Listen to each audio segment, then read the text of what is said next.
You're listening to the Ask Drone U podcast. You ask, we answer your drone questions. Whether you're here to turn your passion into profit or you simply fly for fun, we're a community of learners and teachers who aspire to achieve greatness. We are Drone U.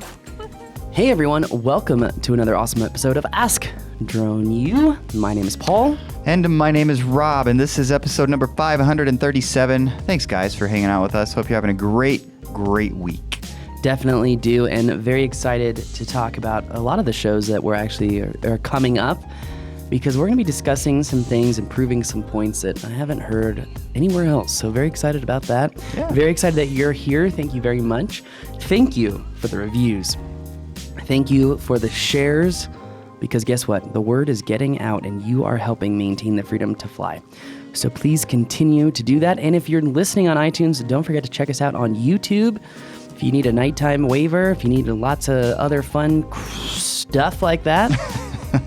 Because that's fun. It's all over our YouTube page. So a lot of helpful resources. And also, if you're a Drone U member, some new classes coming out for you. Very excited about that.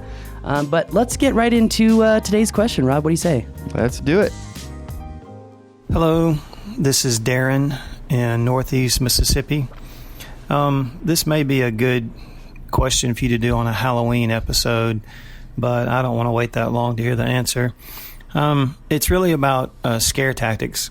I see a lot on Facebook and other sites about how, if you have these props, you're going to crash. You need to change them now. If you're doing this with your battery, it's going to blow up. I know some things are true. I got the Inspire when it first came out. The Inspire 1 got the screw-on props. Later got the prop locks in the mail free. Later got the props that you push down and twist. That's what I have now. Haven't had any problems with them. But people tell me, you got to get rid of those. They're going to fly off. Battery, 25 cycles, 50. You got to warm it up. You don't have to warm it up. It's got to warm up 10 minutes, depending on it's below freezing. Just a lot of things I see out there that I'm just kind of really curious, mainly about the props. What do you recommend? Thanks. Thank you very much for the question, Darren. Really appreciate it. He speaks to something that gets mentioned on here a lot, and that is that there's a lot of information out there that just isn't accurate. Yeah, and I think that's what he's in the middle of. In the middle of that muck. That's what happens when a lot of people want to be influencers in a thing that they don't know about. Yeah. So, and that is rampant. So, as far as the Inspire propellers, for me, I have the twist top propellers, the pill bottle ones where you turn and spin. And you've had no problems. I have never had a single problem ever. I will say that after about 100 flights, the screws on the propeller mounts were becoming loose, so you should always be checking those every couple months. I've heard people say, you have got to get the propellers where you put them on and then you turn the little clasp around the propeller to lock it in instead of turning the propeller itself. Mm-hmm. I never got those, and I have maybe 1,200 hours on my Inspire 1, and I've never had an issue, ever. Now, people will say, well, what about carbon fiber propellers? I am not a fan of those. I don't find them useful. They're more expensive, probably. They are right? more expensive, yes. And we talked about this before, and I got lit up, which was really funny because there was actually research backing up what I said. But the carbon fiber propellers cause micro vibrations in the airframe and slowly loosen everything. So this is really only for power users or power flyers, because over time you are taking time off of the bird. Literally. But it's only going to be noticed by people who fly probably every single day. So that's what you mean by a power user, is like a daily pilot. Mm-hmm. Okay. Yes. So now, I forget the other question he was asking. He just about said props. about batteries was the other thing that he brought up.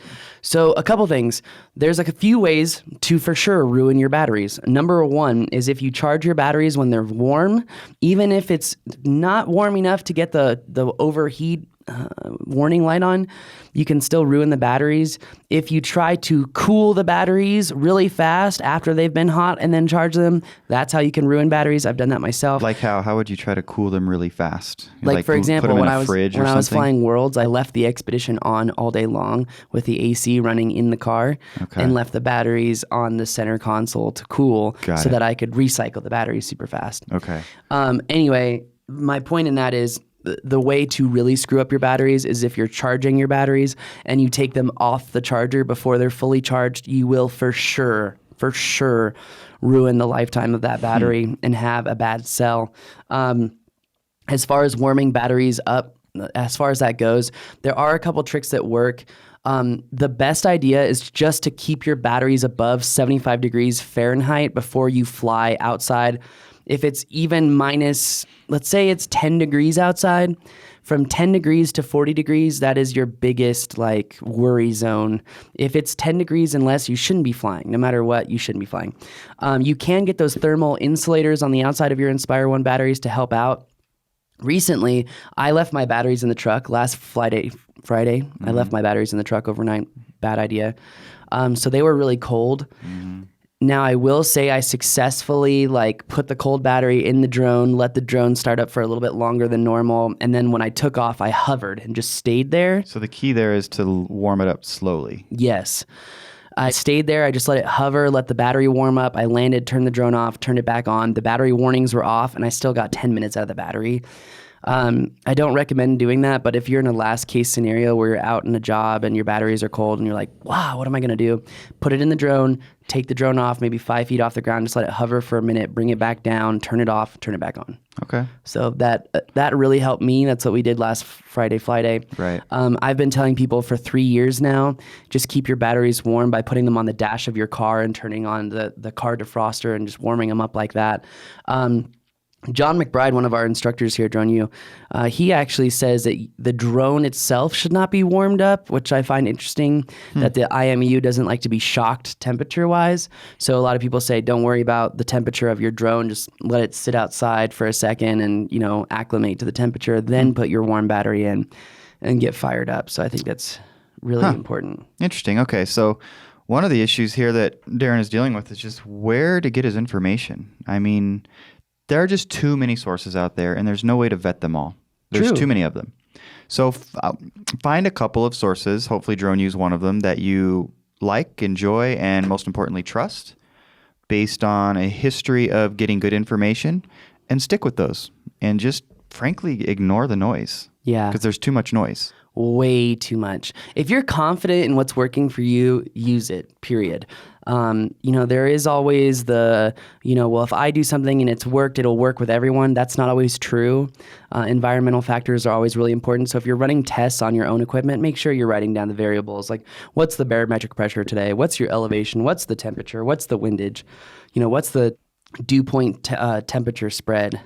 Right. So all those deets, all those details, as we like to call them. Yeah, all those little things. But anyway, I hope that information helps you. A lot of people are asking, how many cycles can I expect out of an Inspire 1 battery? The most I've ever had is 65. So, yeah, I have one of those. I've blown through 8 Inspire 1 batteries, ruined them. Really? I normally, I've been trying to figure out how much money I need to actually spend per year just to operate, aside from the drone. And it's 5 batteries and 8 pairs of props, and normally a couple ND filters. Wow. So that's like what, $1,500 just to operate the drone outside of the drone itself. Which frankly isn't that much. No, but if you do the Inspire 2, now you're talking a whole lot more money. Because those batteries are going to be how much? Well, they're in a pair. And I'm not even sure what those batteries cost, but they're expensive. Right. So those 8 batteries that you went through, were those all just because of usage or because of issues that were avoidable? Half and half. Some were usage and some were the fact that I had to take batteries off from the charger just to be able to fly because I'm flying live streams and whatnot. And when you're flying a 9-hour-long live stream, it gets intense. You need 15 batteries. I should have had 15, but I had 6. Well, But if that says what you can do, it's so funny because people are like, can I start a business on just a Phantom? Can I do this? I think it's best to start on the smallest thing first because you learn the limitations and you learn to come over those limitations with alternatives. And it's just like it empowers you. It gives you more knowledge and information. Frankly, I hate the guys that just have a bunch of money and they just go out and buy a hexacopter. And then they're like, well, I got this S1000 to fly this camera, blah, blah, blah. It's like, have you ever flown on set? Awkward silence. That's right, because most of the time they just want to Inspire 1. Unless you're working on a feature film, then they want a red on, on an Alta. And you're like, you know why they want an Alta over an M600, right? Okay, well then never mind. I'm just going to stop there. So Yeah, but they're cool. M600 is not cool. No, I'm just saying the bigger drones are cool. They look cool. They are. They're intimidating. Yeah. I just honestly, I wish they would just revamp the Inspire 1 because the Inspire 2 flies so differently from the i1. And sure, it's got more power and everyone's like, woo, power. But like, it just, it's funny. Like the Inspire 1 was like the F-14 Tomcat. Like it just always worked well, and the Inspire 2 is just over-engineered in so many ways. So it's like a nerd's drone if nerds didn't fly. But I know nerds fly because there's nerds drones with Lance Knowles, good friend of mine. Anyway. Yes. Yeah. So sorry, Cool. rant. No, that's okay. But if you have an Inspire 2 you don't want, go ahead and send it over. We have to buy them anyway because we're going to do the classes. I know. I'm just kidding.